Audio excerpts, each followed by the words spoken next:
Pejuang Hamas mengatakan tentara Israel menolak menerima 7 tawanan dan 3 jenazah warga Israel.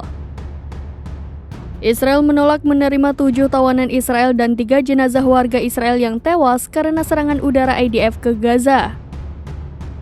Gerakan Hamas mengatakan pada Kamis dini hari bahwa tentara pendudukan Israel menolak menerima 10 warganya yang ditahan, termasuk 3 jenazah yang tewas akibat serangan udara Israel sebagai pertukaran atas perpanjangan masa gencatan senjata kemanusiaan hari ini.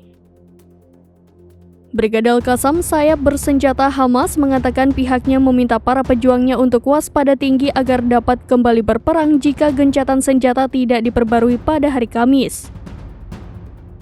Hamas mengatakan Israel telah menolak tawarannya untuk perpanjangan gencatan senjata kemanusiaan pada hari Kamis.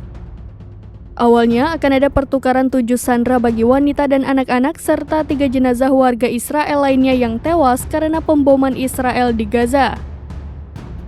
Sebagai imbalan, mereka akan melakukan perpanjangan gencatan senjata kemanusiaan. Sama seperti persyaratan sebelumnya, Israel ingin adanya pertukaran setiap 10 wanita dan anak-anak yang diculik dengan 1 hari perpanjangan gencatan senjata. Namun Israel malah menolak menerima 7 wanita dan anak-anak yang ditahan serta 3 jenazah tahanan yang tewas akibat pemboman Israel di Gaza.